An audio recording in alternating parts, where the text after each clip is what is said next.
not even 12 hours since the last freaking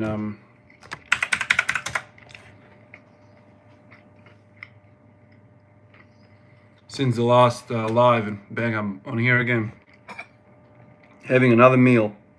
Imagine if I could do a live every meal I do.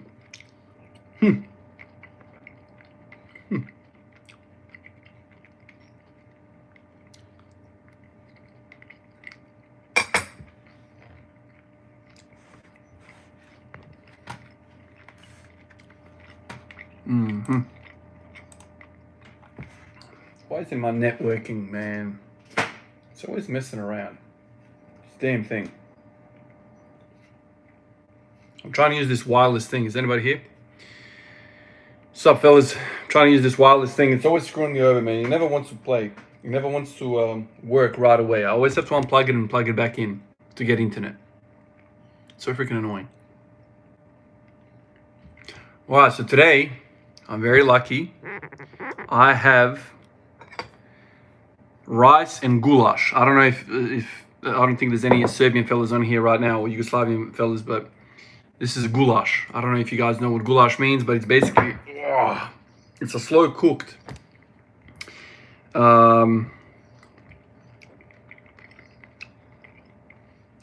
beef. Where's the chicken? What is this, man? Chicken. Slow cooked chicken, basically stew, if you want. We call it a goulash. Grew up on this stuff, man. Yeah, there you go. Like, if you grow up, I don't know, Tim, where you're from, but it seems to be like a wintry food. Like, every other meal seems to be a goulash over there. So my parents are always doing it. They would say stuff like, if you're eating it with a spoon, it's proper food. Meaning, goulash all the way, man. There you go, yeah. I wonder what your background is, Tim. Do you have like a European background or something, or from the UK?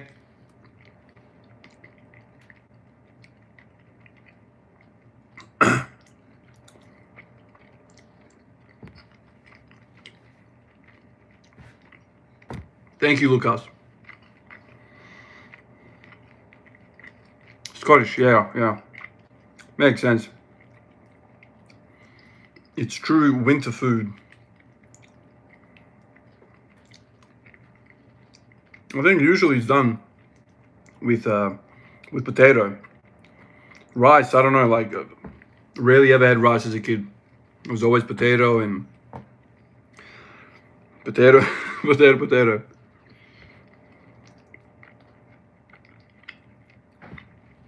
By the way, this is my breakfast, and it's 11:27 a.m. Woke up this morning. We had to go to the GP, to the doctors for the little fella to get his jabs. Went over there, didn't have time for anything. Did that, come back, just walked in, and we're all starving. So they're over there in front of the TV watching something. The little boy's sleeping, and the wifey and the daughter, they want to go watch something, and I'm like, well, I'll be eating alone anyway, so might as well join the fellas.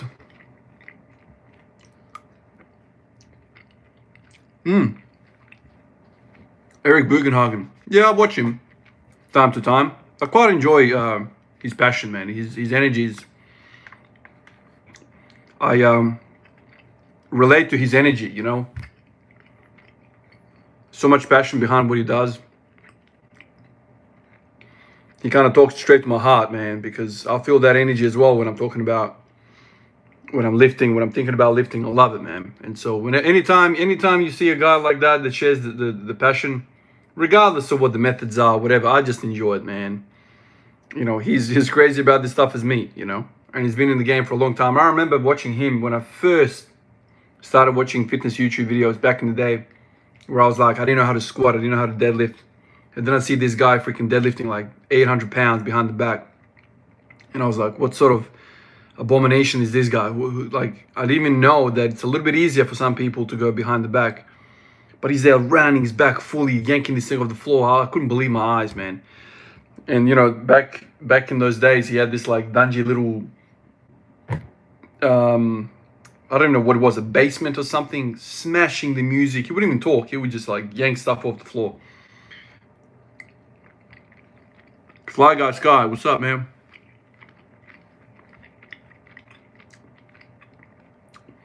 Your boy Henry, man. Yeah, I've had 2 very, very severe ankle sprains, 1 year apart. First the left, then the right ankle. The second time I broke a bone in my foot, ruptured some ligaments. The first time around was like a bunch of ligaments that popped off. And both times I was in the moon boot for about 6 weeks, I want to say. Yeah. Severe sprains, man. This is the thing, like, there's sprains and then there's sprains. There's grades to them. I'm still working at the hospital, man. Yeah, yesterday and today, last few days actually, I've had days off. But I'm still there, man.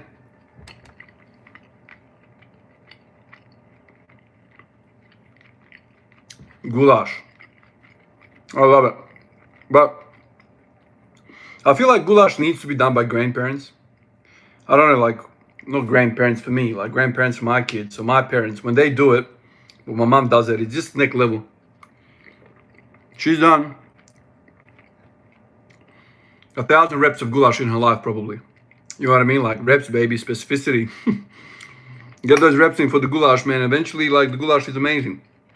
You know? And when you eat it for the soul, man. Like, it feels like it's heavy, strong, carby, soupy, meaty. It's got everything. It's got, like, this stuff. Underrated, right? I think they're called bay leaves, right?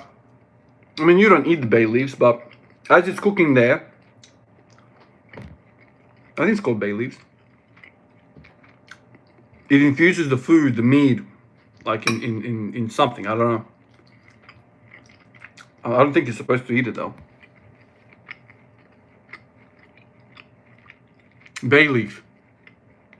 Yeah. Yeah. Godly. I remember once when I was living alone in a little 2-bedroom apartment. I saw this video on YouTube, some guy making a Hungarian goulash, step-by-step process, and I thought, you know what, I'm gonna make this.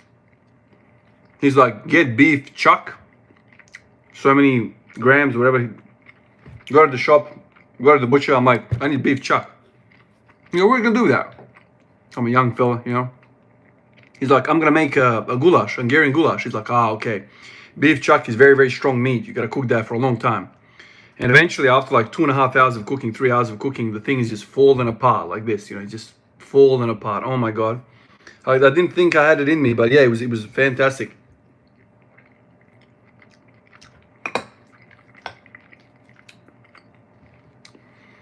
And then I made it for my parents once, and they were like, ooh, this boy's growing up. You go lift every day. What's going on, man? PK, good to see you. I'm kind of varying these lives so I can catch different people. I don't know. It's hard because I live in a different part of the world. But if I did it at 2 a.m., I'd probably catch most of the world. Western world, let's say.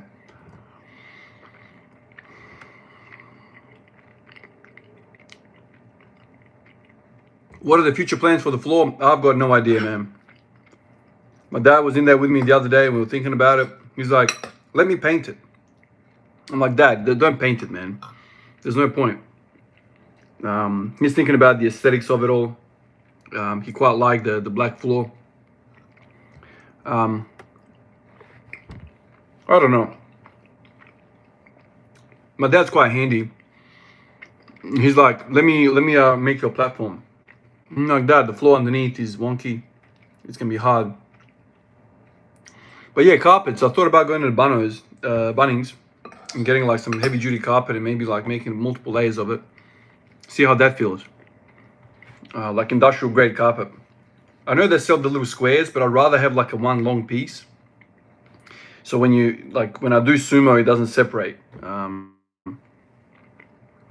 Since now that I'm kind of thinking about addressing the weakness of my wide stance bulls, you know, I should have something that's not going to slip underneath me. Last thing I want to do is tear my freaking adductors.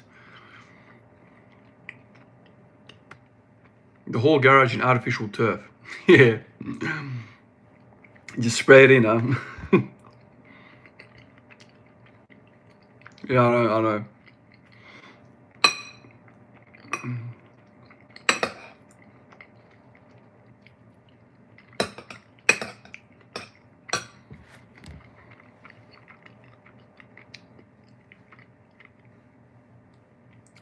Good try, Nick. Good try. Bald and brown. Appreciate you, man.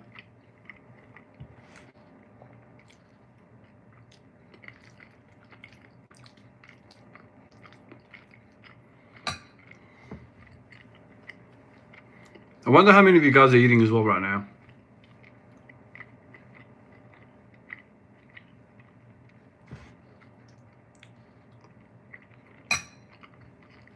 Yeah, that's right. It would just start to chip away. Lucas, what's going on, man? Oh, you're eating right now? No gains, man? My max bench is very recent. 152 and a half. That was done a bunch of weeks ago. Maybe a month ago now. Pork shoulder, that's nice.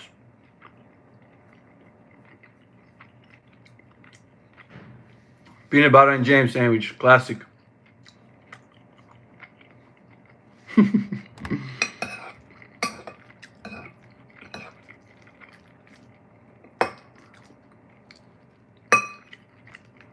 Sometimes people at work see me have breakfast at work. And they're like, Ivan, you're gonna eat that for breakfast? Damn. I'm like, hell yeah, man. Hell yeah, I'm gonna have that for breakfast. They're like, Ivan, that's not good for you. Oh, well, that freaking doesn't work. Damn it. Check this out. The troubles of having a super old house. Nothing freaking works. How do I prop this up so you guys can see what I'm doing? So, this is what I'm trying to do. I want to open this window, right? Remember, I don't know if you guys know these windows, right? You should have a net underneath, but there's no net, and there's no freaking, there's no, it doesn't stop. Can I get that to work? Oh, that breeze. This room is like a sauna, man. It's a damn sauna. It's always freaking cooking me in here. That's why I'm always freaking butt naked when I'm on here. Ooh, that is nice. Check it out, boys. Solved. Screwdriver to the rescue. Yeah, buddy. Oh, there's a breeze here now. Thank God for that. All right, boys. I'm not taking my top off today, but I came close. Good shit.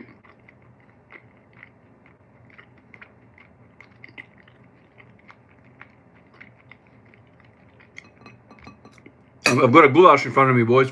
For you fellas that are coming on now. Godly goulash. My mama made this yesterday.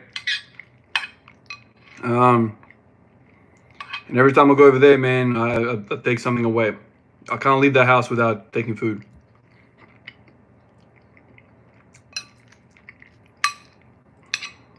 I feel bad because a lot of times, like, we cook, right?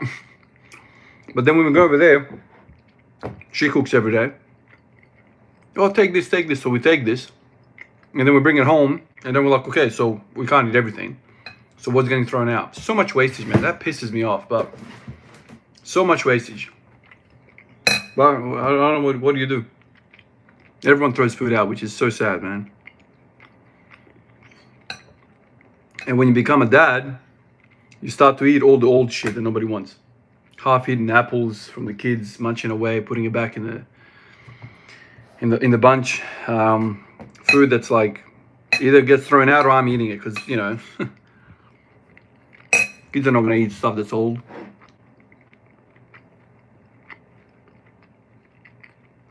The last jersey that I bought, I actually didn't buy it. It was a present from my boy. You guys see that? Petrovic. I put it in this. It's not quite exactly how I want it to look like. I thought about putting this in the gym next to the Divats. If you guys know, Divats and Petrovic have history.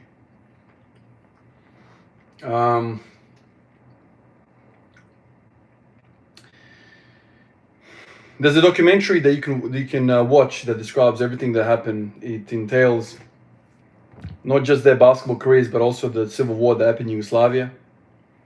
And these two guys were one of the best players to come out of that country at that time.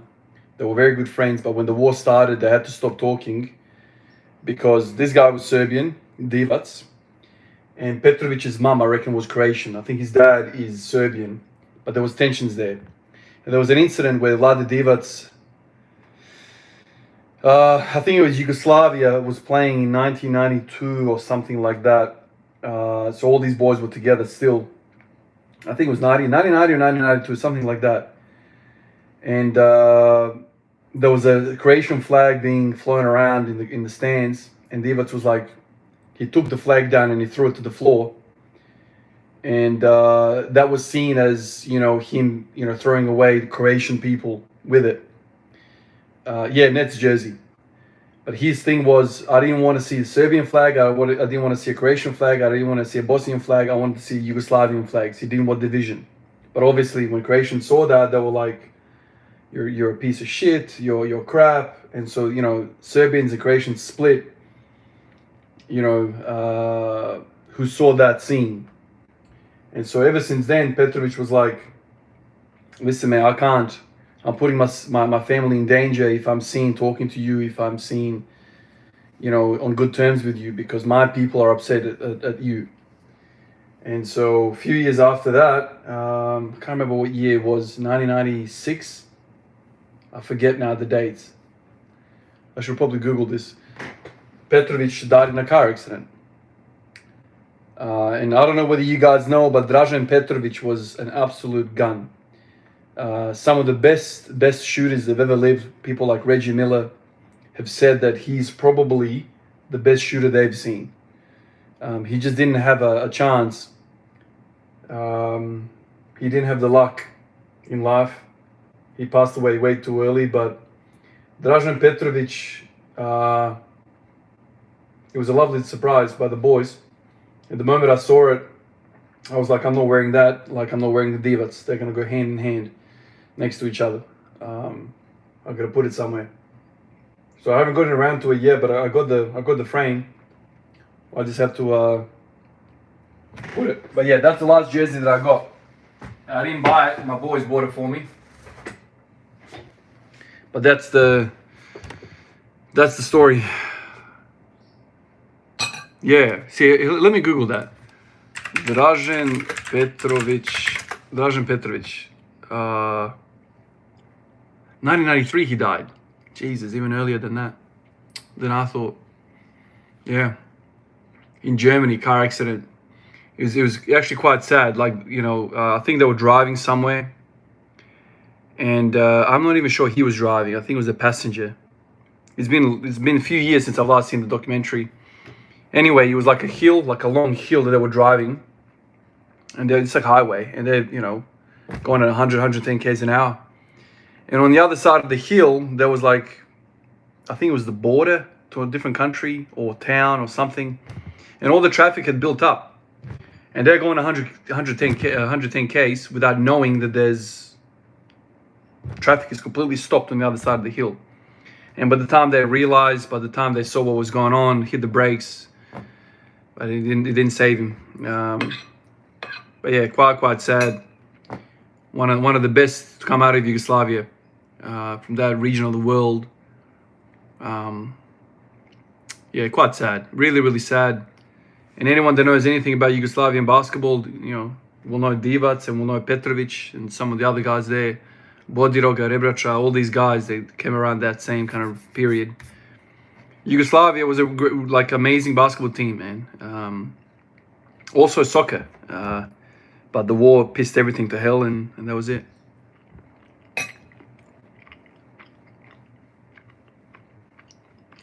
Yeah, freeway speed. Yep.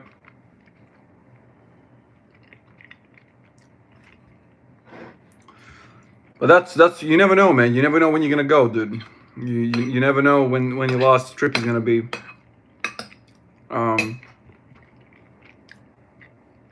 And yeah, so in 2000 and I don't even know when, man.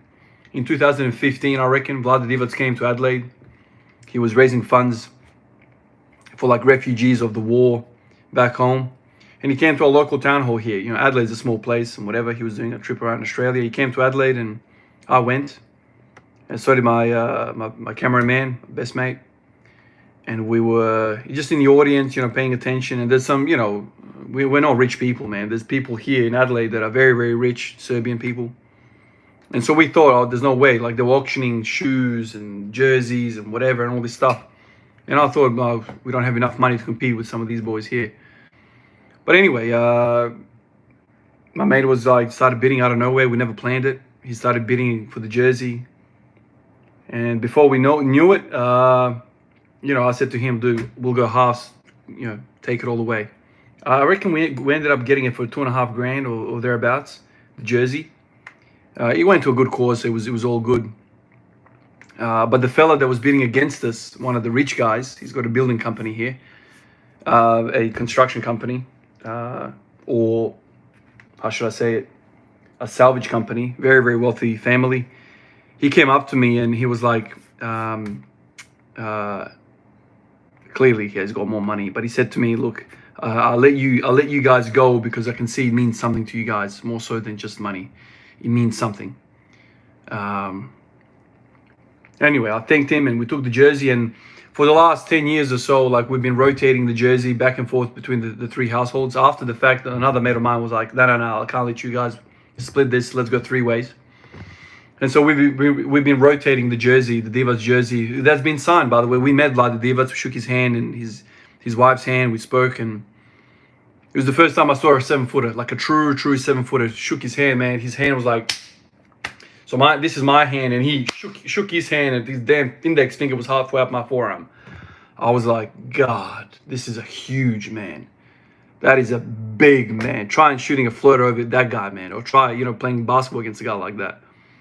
Anyway, it was really, really nice. It was really cool experience, worth every penny. Great cause, and we got some memorabilia out of it. But I haven't been rotating that jersey for the last 4 years, probably last 3 years, and the boys are like, no, let it stay in the gym, let it be on the channel, let it. But now it's in the office, and I'm always telling them, who's next, man? Take the jersey, this is yours as much as it is mine. But no one's taking it, so the boys don't want it. The boys wanted to stay here. Pozdrav, brother, kako je?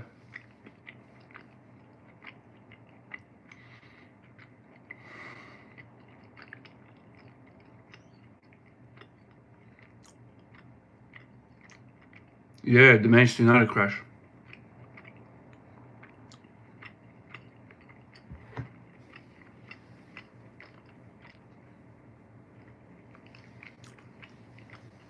All love him. Thank you, Jim. Appreciate it, Jim, man.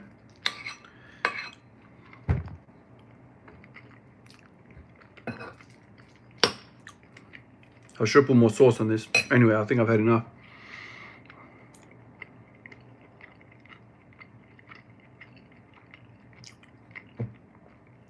Just having breakfast, boys. Had a busy morning this morning. Breakfast at 11:30. I'll chill out for an hour or so. Oh, I need this breeze. Come enjoy the breeze with me. Can you feel the breeze through the screen? through these broken ass freaking. Let me show you this.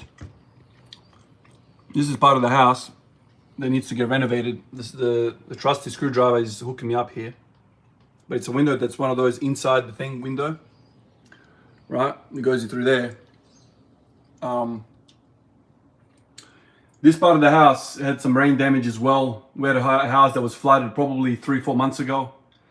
I was at work and the missus was like, the house is flooded, the house is flooded. I was like, oh shit, I'm a triage, I can't leave, I'm busy here.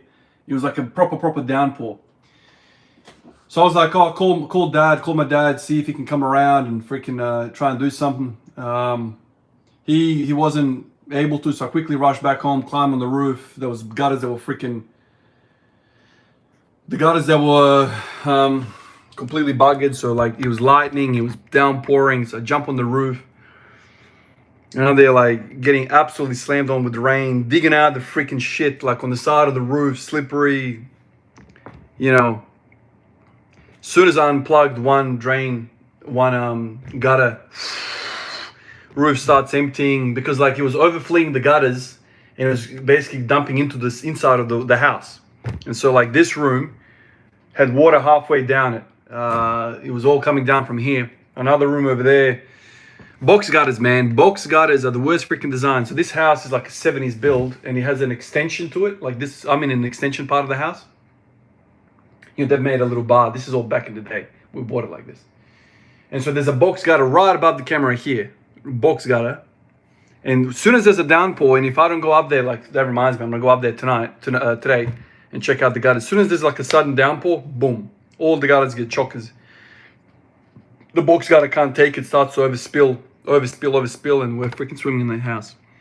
The first time it happened like a 1.5 years ago or something, and we lost power to the house. So this time we didn't lose power, which, you know, you lose power, then it's bad, man. The fridge goes off and all the food goes to shit and it's a headache. Especially with a freaking newborn in the house. You don't want that.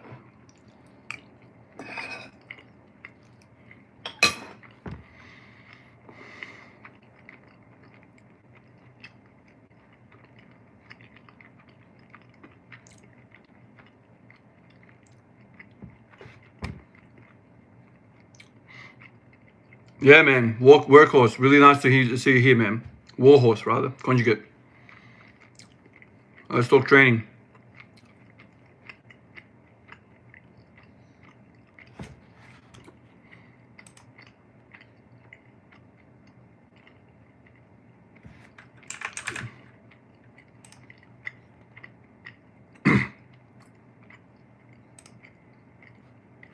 Let me I'm just gonna go on the computer here and blow up the chat. Blow it out a little bit so I can see what you boys are saying much easier than struggling on the phone here. Thank you, man. Yeah. The garage is coming along nicely. You know, I'm adding pieces to it as I go. Had a hiccup with not working today, man. Had a hiccup with the flooring, with the rub and whatever. I didn't really like that. My kids are everywhere, blah blah blah. Anyway, dealt with that. I sold all of the mats. I've got a fella coming today for the last 3 mats. I've lost a lot of money on this. I've decided to sell it at a really cheap price, but so I've sold all of the mats basically in a day and a half.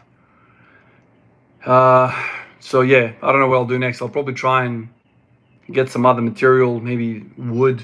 Somebody said cork is very nice. But anyway, I've got 2 strips of the rubber flooring left, so I can just put the plates on that. You know, 15 mil off the floor. It's not a big one, and we'll go from there. Get a hyper. Yeah, hypers are good, man, but like I feel like it's another space eater. I've got the GHD. I don't know if I can fit another massive thing in there. How long have I been training? I've been probably training now 10 years, pushing 10 years, since I was 25. Yeah, 35 now. Yeah, so 10 years. I want to say 10 years seriously, like with a goal, direction, mindset.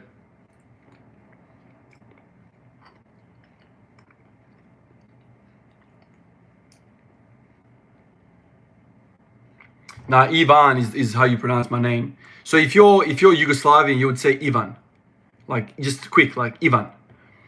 In English, they're like, oh, what's your name? I'll go Ivan because it's just easier on the tongue. If I say my name is Ivan, they're like, what was that? Oh no, my name is Ivan. Ivan. Ah, okay. So in English, it's Ivan. It's just a kind of a more elongated way of saying it. If I meet somebody that's Yugoslavian, I'm like, hey, how you going? My name is Ivan, and that's it. Yeah, like that, Ivan, exactly like that.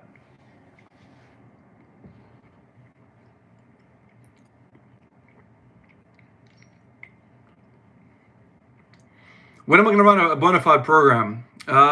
It's a really good question, but probably when I get off shift work, when I get off night shifts, when I have a stable 9 to 5, eventually might come, then I can start looking at normal programming. But as it is right now, as a chaotic roster that I'm working, it's impossible, dude. Like if I'm due to squat big numbers today and last night I did nights, I can't do it, dude. It's too chaotic. So always drifted towards something that is fully auto-regulated and I can just on the fly change it as I go along. That's the only way I get excited about training. If you force me to do stuff when I'm not feeling good, I can't do it, man. I can't do it. Shift work, nursing, like if you're a nurse or if you're a shift worker yourself, you will understand it's very, very hard. I've tried multiple different programs in the past. So it's shit house. I hate it. I hate the anxiety of it, knowing that I've got 2 nights and then I've got a freaking heavy part of the week after the night. And in the past, I've tried to like, okay, screw that. I was gonna just change it up. I'll delay about 2 days, but then the whole freaking schedule gets screwed up, and then next minute, yeah, I don't know. It's just way too hard for me that way. So that's why I've kind of opted out for what I'm doing right now, just fully auto-regulated, fully on the whim. You know, today I should be feeling good, so I'll go in. I'll try hit a heavy set of 5 again on squats. I'll try push hard today. But it's hard to prognose how the week is gonna go. Wow, squatting 635 on 181. Those are some crazy numbers. Those 2 numbers shouldn't belong in the same line, but there you go.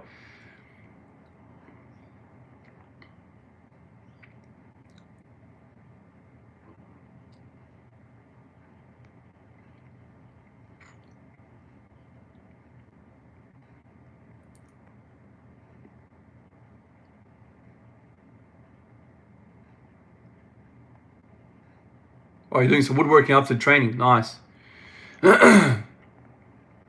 Drug free.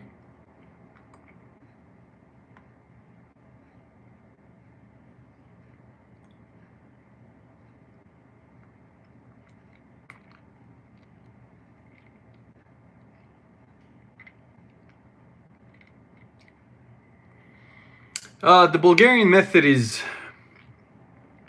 a widely kind of used word, but the Bulgarian method is not what I'm doing. I'm doing like a watered down freaking, Oh, Neil, thank you. Save yourself, Ivan. Switch to bodybuilding. Oh, that's good. Well, actually, I'm doing more bodybuilding now than ever. Like I'm doing a lot of back work, pump work. I'm trying to get a big back, man. I'm trying to stay strong in my upper back for squats, deadlifts, and bench. In fact, yesterday I did some rowing. I feel like I want to do rowing again today, or maybe pull-ups or something like that. I don't know. But yeah, bodybuilding, like how would you define bodybuilding? Lots and lots of different exercises, above 10 reps, 8 to 12. Lots of dumbbell work, splitting the body parts and training muscle. Work the muscle out. Whereas my whole core, hypertrophy, yeah, that's the term. My whole core is to train movements. I just want to get good at the deadlift. I want to get good at the squat. What needs work for me to do that?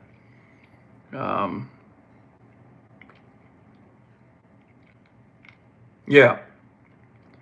So it's almost like they're kind of different disciplines, but like at the same time, they're also like have a lot to do with each other.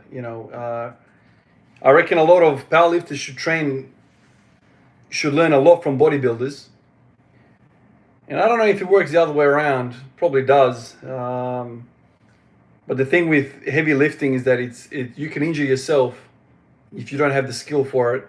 And you're not going to have the skill for it if you don't have the high frequency and the high kind of ability to strain. Like powerlifting is a lot about straining, which, a lot of bodybuilders don't do it often enough to feel really good under heavy weight.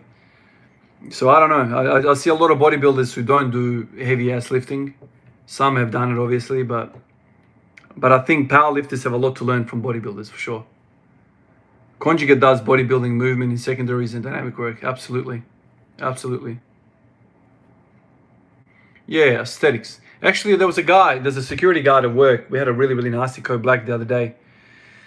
And one of the boys clearly trains, he's filled out his shirt and looks good and whatever. And anyway, once the whole situation died down, we were kind of doing paperwork and I was like, I don't know how we got to it, but we started talking about training. And I was like, how do you train? And he just basically said aesthetics, bodybuilding. And then some other guy, saw us talking about it, and he's like, yeah, dude, this guy does 140 on the bench for reps. And I was like, what is it with these freaking bodybuilders? Have you ever seen a bodybuilder? Have you ever seen a bodybuilder with a weak chest and a shit bench? It's so rare. It's so rare, but like lots of powerlifters struggle with the bench.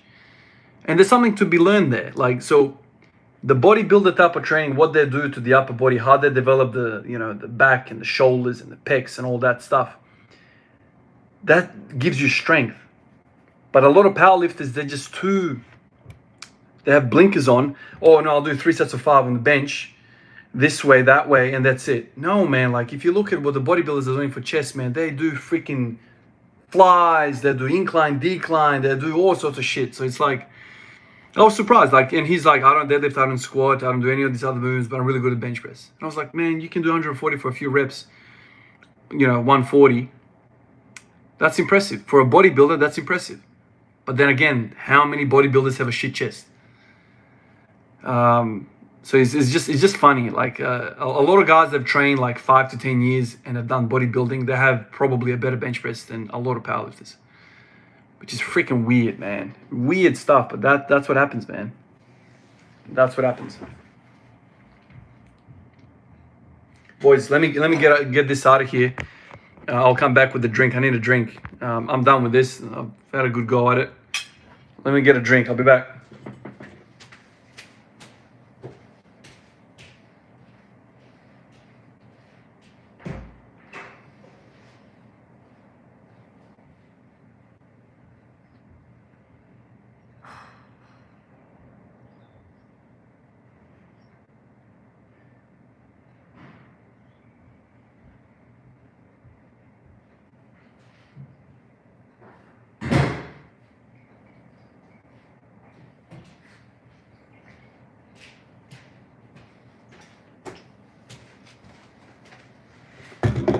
Alrighty. What did I miss? Yeah. Dante, spot on. If I could go back, I would definitely change that. Do more reps, man. Do more reps. In fact, in the last few weeks that I started doing instead of doing singles on squats every day, I started to do 5s. It's better. It's better. Just a single set of 5 is going to be better than a single set of 1. All things held equal, it's better. Obviously, eventually, you want to spend some time with singles as well to get good at lifting singles. Oh man, I can never freaking open this thing. It's always...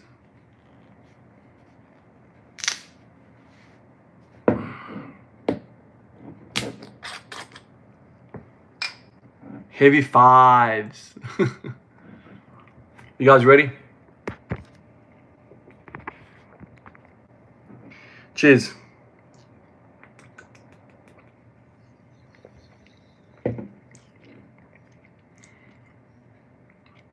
Yeah. That strength. I can bench 140, 150, but I can't open the freaking bottle.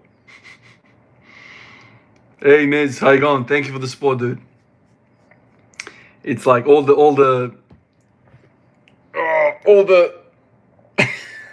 the grip masters are gonna be like, what do you mean, man? You need that freaking forearm popping.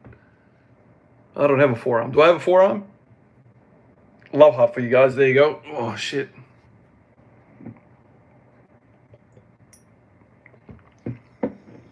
Drink more milk. Man, I used to drink a lot of milk. In the last 2 months, I've kind of stayed away from it. I wanted to see what it feels like not to drink a lot of milk.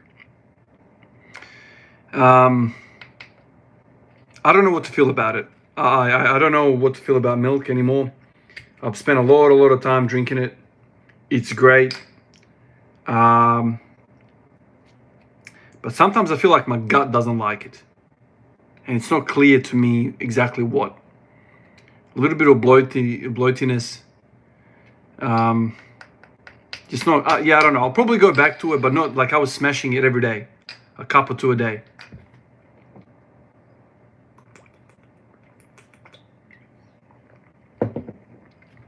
No, I didn't see that video about Clarence. I wonder what it... I'll have to watch it.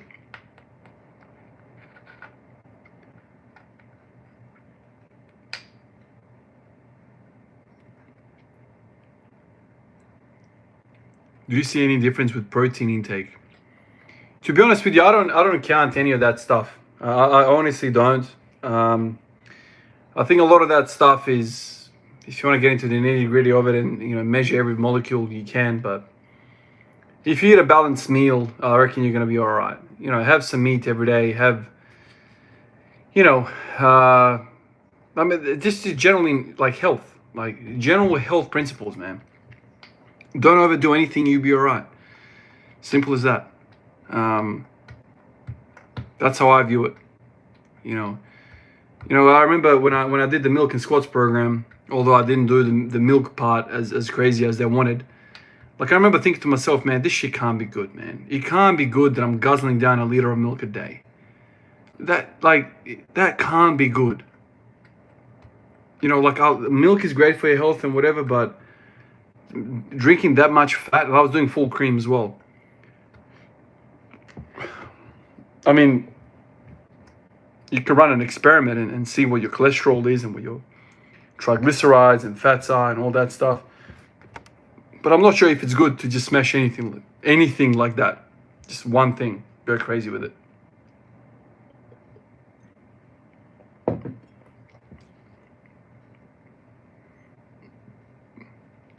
Milky Way, that's good, man. Daniel, what's going on?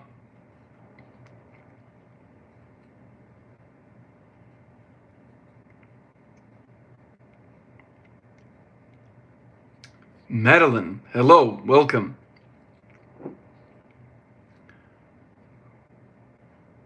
Yeah, and that's the other thing, Brendan. Like going from 0 to freaking a gallon, like that's a lot of milk, man. I don't think the body's a machine. I really don't. I don't think you can send one thing through the freaking bowels of your body with so much volume and expect normality. It's just too much. Think about the poor gallbladder that has to freaking process all that fat. Damn, it's way too much.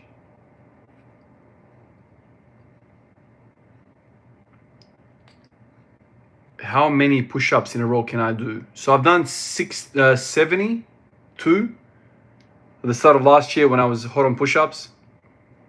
And there's levels to push-ups. There's push-ups that people do like this. 1, 2, 3. If I was to do that, I'll get 40 if I'm lucky. But what I did instead is I did one of the prison push-ups like this. Just, right in the middle portion. I got 70, something like that. Okay, so, but that's like squats as well, right? If you go really slow on your concentrics and eccentrics, how much weight can you move? So but for some reason people get really quaught up about that's the thing I don't like about calisthenics community. Is everyone is like a full-on police. Like everyone just goes crazy about it. You know, but like when it comes to barbell lifts, people are less. Like I see benching, and I'm like, well, isn't anyone like gonna say something about this? I've just come from the calisthenics video, and everyone's gone crazy about depth on a push-up, or like powerlifting squats. Everyone's happy to just ignore that this guy just, you know, he just quarter squatted a weight. Everyone seems to be clapping. No one cares about it. But in calisthenics, people are going crazy about push-up depth. It's like, it's funny how each community has their own little thing.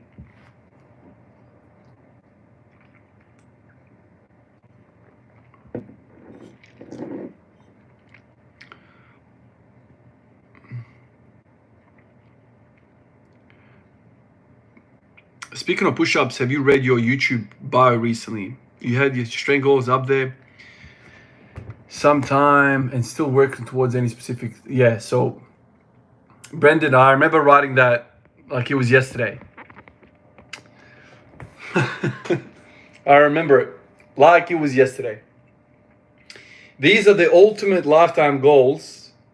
And when I was writing that line, I don't think I realized what I was writing. I don't think I realized what sort of difficulty, what sort of advancement you need to be as a freaking athlete to achieve that. So for those of you that haven't read my YouTube bio, the basis of the whole channel, mind you, I do want to say this. When I started the YouTube channel, man, like I never thought people were gonna watch. I never thought anybody was gonna give a fuck. So if I had the mindset of shit, a lot of people are gonna know about this, so be very, very careful what you write. So maybe go like, be conservative, right? So what I wrote back then was, I want to squat 300 ATG, beltless, like ATG, beltless squat high bar. I also want to bench 180. And the way I bench is like basically like really narrow, right? So we're not talking about, you know, minimal range of motion. Squat ATG 300, bench 180, and deadlift 300.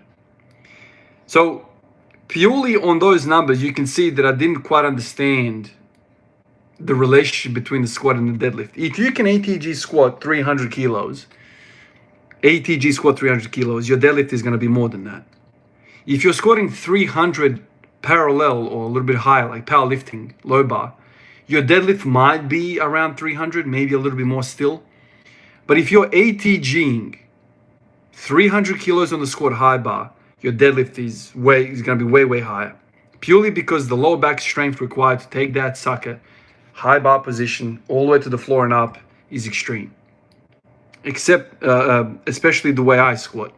I don't have verticality like this. I tend to lean a lot over. So that lean would need a lot of lower back strength.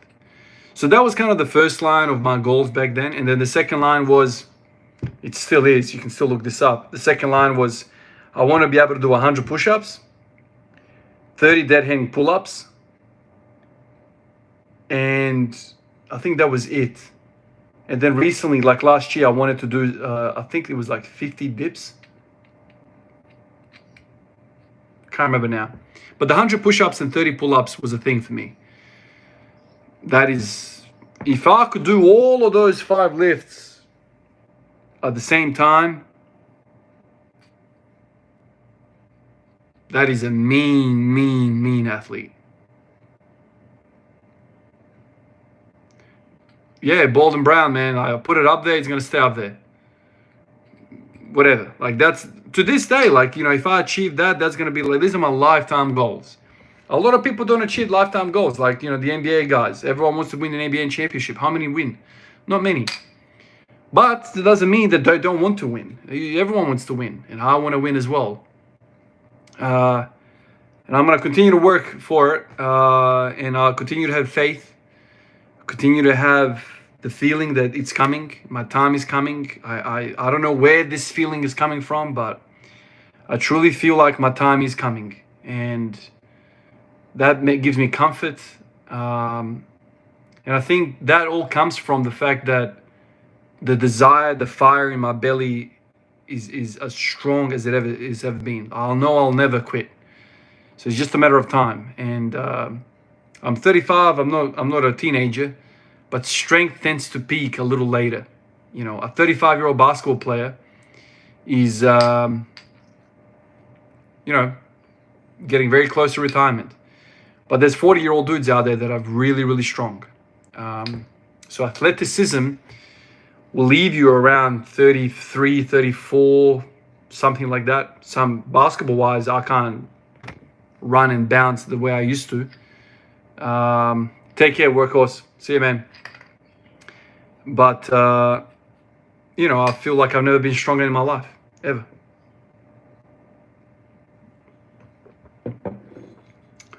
Yeah, I'm Serbian, man. You have to be as well, Igor, huh?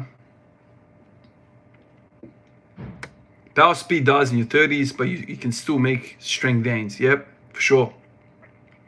Just think about like some of the dudes that are like, for some reason, Konstantinovos, right? The Russian powerlifter. He comes to mind. He was in his 40s, I reckon. Like pulling mixed grip, 900 pounds without a belt. What sort of freaking ogre is that? Cole's goals. I had to take a break from your content because I had a meniscus injury, but now I'm back and on the mend and enjoying watching the journey. I had non-stop playing b-ball. I had to stop playing b-ball. Yeah. Oh, glad you're okay now, man. Welcome back. It feels impossible with the workload. How do I get my my calories? Man, my eating is as irregular as my training. At least once a week, I basically do close to a 24-hour fast. At least once a week. Between a night shift and when I eat and getting through a night shift, then going home, sleeping on an empty stomach, waking up, then training. I often have like 18-hour fast, like nothing. So my intake suffers depending on the shifts that I'm doing.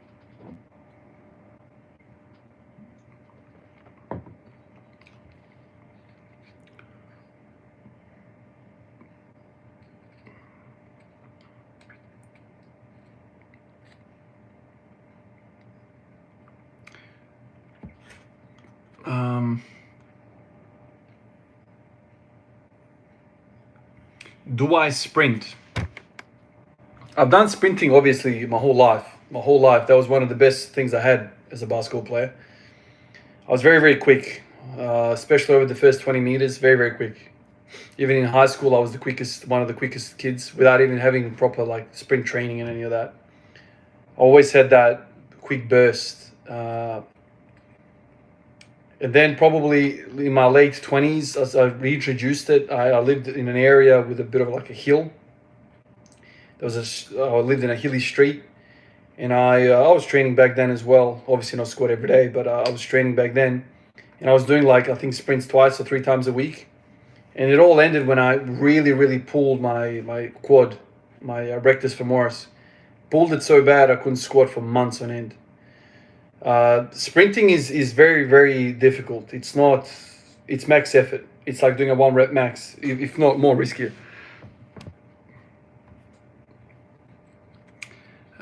So it's something that you have to be very, very careful with. It's max effort. So if you're doing max effort deadlifts and squats, it can be a little bit too much if you put the sprints in. You gotta be very, very careful where you spend your recovery points. MC Jacob, man, I know you've been following for a long time. I recognize the username, yeah, 300, but it sounds about right, man. You've been around for a long time, and I appreciate that. Really do, man.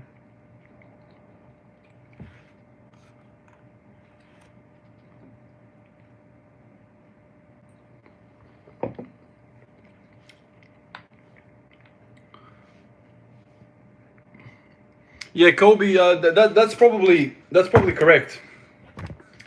I probably do need to be a lot heavier, especially at the height that I am at 6'1", you know.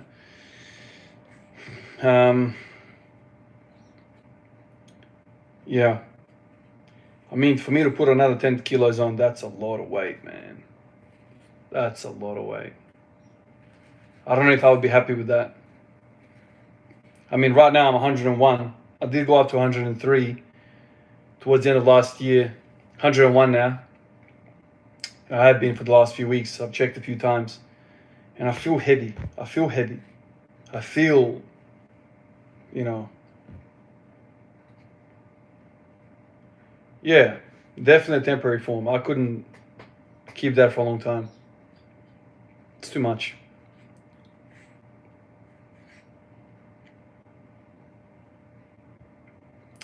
Implementing weighted barbell step-ups. Have you ever tried them? Yeah, I have tried. The only trouble with step-ups is that it's a cheat central. And what I mean by that is the back leg is always doing too much. So I feel like as I started ramping up the weight, the more I would push off with the back leg. I mean, it's very, very hard to stop that. It's the natural kind of like tendency to walk upstairs. But that's what I found. So I almost feel like it's similar to a row, barbell row. It's very hard to standardize the form. Like with the barbell row, like yesterday I used 40 kilos and I had a great workout. I feel my back today, right? But then a few days before that, I tried 80 kilos and I was yanking that thing up and I had way more kilos in me left. And I didn't feel any back activation. It was just all lower back and just using the whole body, like body English. Same thing with the step-ups. Like, you want the front leg to do all the work, but the back leg is always going in. And then ends up being a quad exercise for the back leg more so than the glute exercise for the front leg. Big guy. Good afternoon.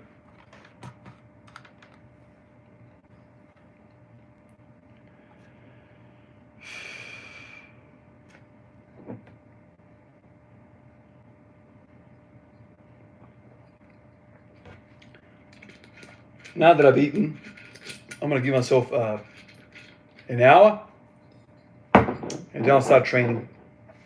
Start warming up, start seeing what's possible today. Man, should I do this freaking machine? Let me show you.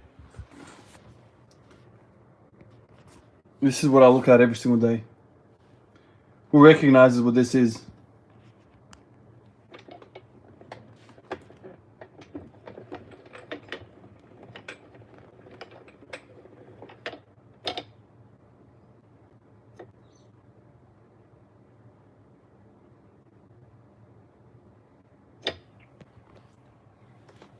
Look at the leg gains, boys.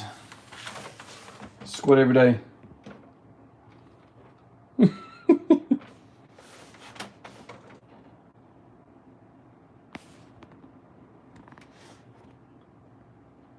Normal looking groin, huh?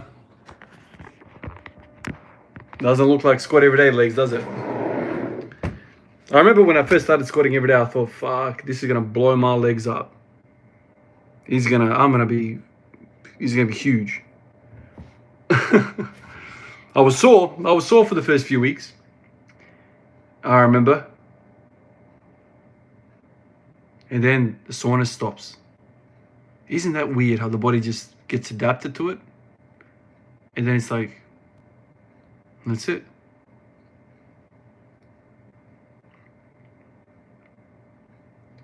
Indoor cyclist legs. Yeah, man. Some of the craziest legs ever. It's when I see legs like that, all I think is lactic acid. Lactic acid. These legs have been through hell and back. Hell and back. You know something that I thought about last night? Actually, I want to ask you guys for your opinion on this. So I'm thinking about the rows, thinking about the importance of lats, traps, all of that, and all of the big lifts. And I thought, what's a sport that has people rowing? Well, there's a sport, rowing. Rowers, in the boats, two-handed, single hand, like this stuff. And then you have one that push like this. I'm like, I would love to see those guys. So Google here. Let's Google it now. Google all these dudes. So these guys row for a living. They are rowers. So I'm like, okay, so these guys have really, really strong lats and traps, right? He's rowing. And I look him up and I'm like, okay. First guy that popped up is this guy. I don't know who these people are, but anyway. So this guy, this is a rower. What does it say here? It says Olympic rowing, a beginner's guide. Okay. Check out this freaking unit. Oh, now tell me, why is his legs strapped like that? Is he, oh, para rowers. Ah, okay. Okay, so he's a para rower. I was gonna say his legs look like they're really kind of not part of his body.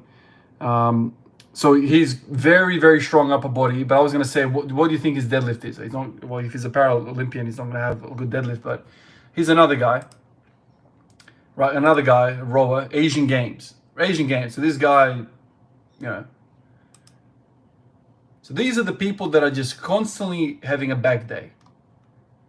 Backday.com, right? All of these boys. Now, what do you think their powerlifting numbers would be? Right? So, what is the role of the back? Would they have a really good bench, deadlift, squat even? You know?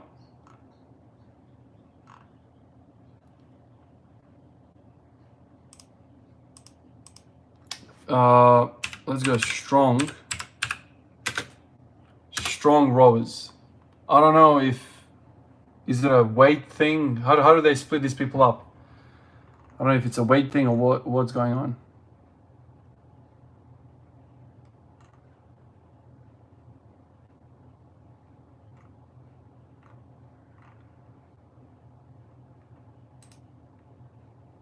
So probably they have really strong like grips, right? This chick looks like she's got strong forearms. She's got a wide back. You can see from there. But notice how they're not bodybuilder type of backs, right? They don't have bodybuilding type of development. So what's different about bodybuilding? Well, it's not just about rowing, is it?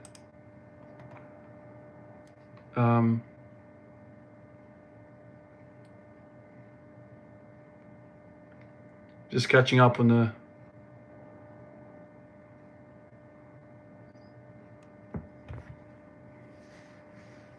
Two times body weight on the deadlift, you reckon, Brendan? Most rowing power comes from leg drive. Lats and back contribute about 30%. That's interesting.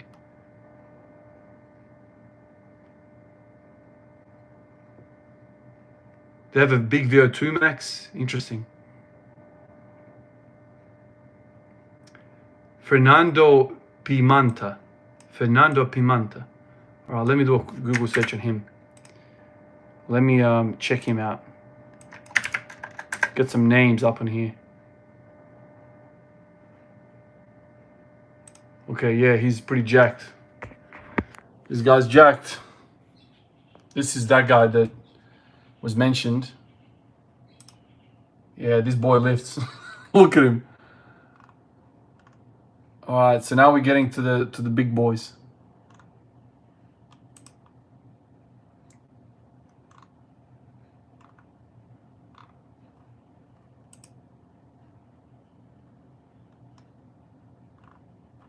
Rowing. Interesting.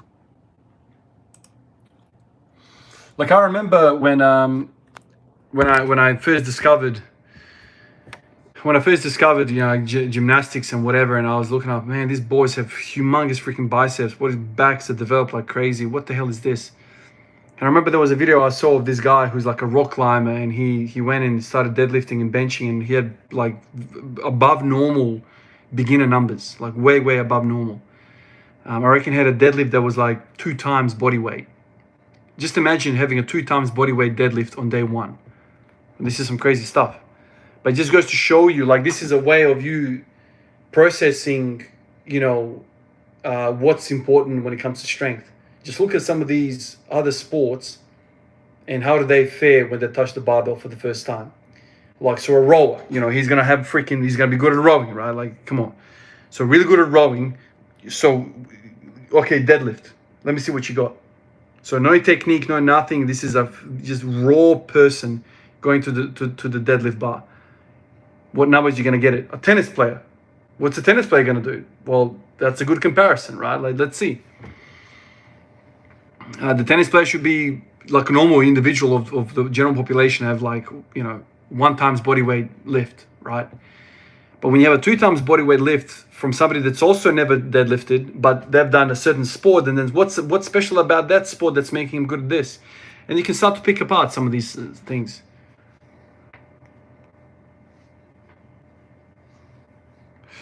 It's 12:30 today in here, in where I am in Adelaide.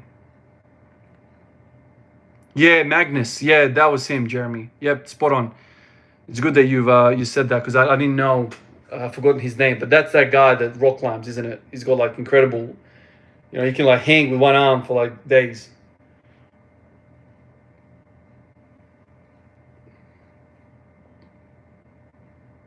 The rowing stroke is very similar to a clean. Interesting. I never thought about that.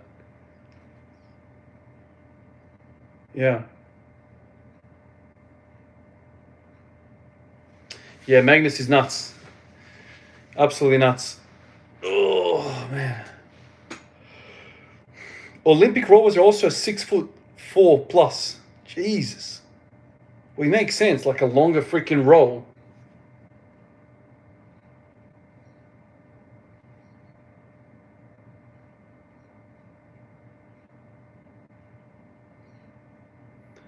High volume clean pulls with no eccentric is wrong. Yeah, okay. Yeah, that makes sense. That makes sense.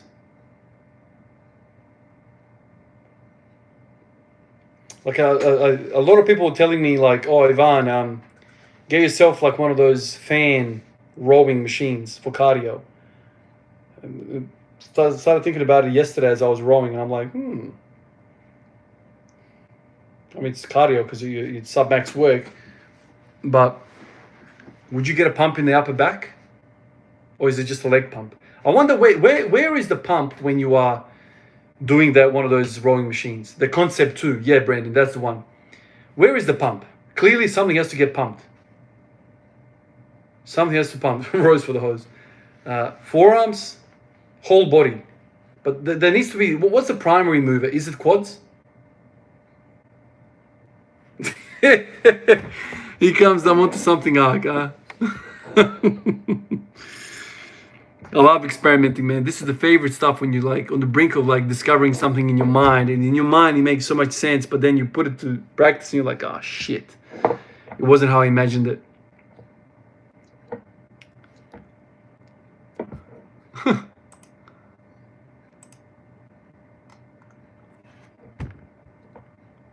Glutes, low and mid back. Are you saying from experience? Is that from experience, man? Because I was like, it's really interesting to me.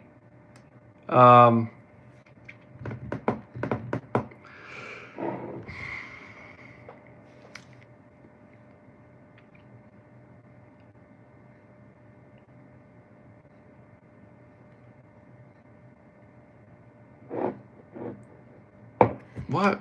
Oh shit! What's going on here? I've lost half the chat. Oh, there you go. And if you have tight hip flexors, it will be evident.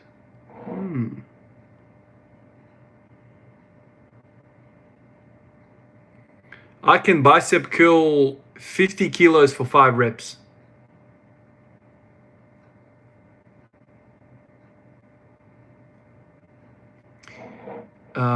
Have you found your speaking has gotten better from your practice? Like from the videos, do you think?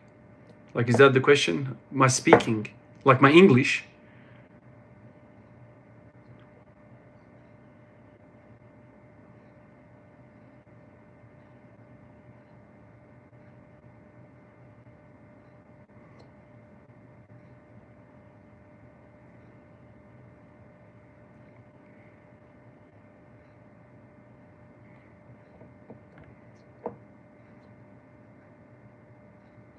Oh yeah. Well, this is informal, right? Like, this is like me speaking in front of a bunch of other people, although I'm alone in the room. It's a camera, so it's kind of different. But it's also informal, so I'm comfortable with that. But if I had to get up in front of 100 people to present something which is professional and I'm not sure what I'm talking about, then that's where I would get nervous. But if you're fully comfortable and it's like not professional and you can just be you, then it's, yeah, whatever.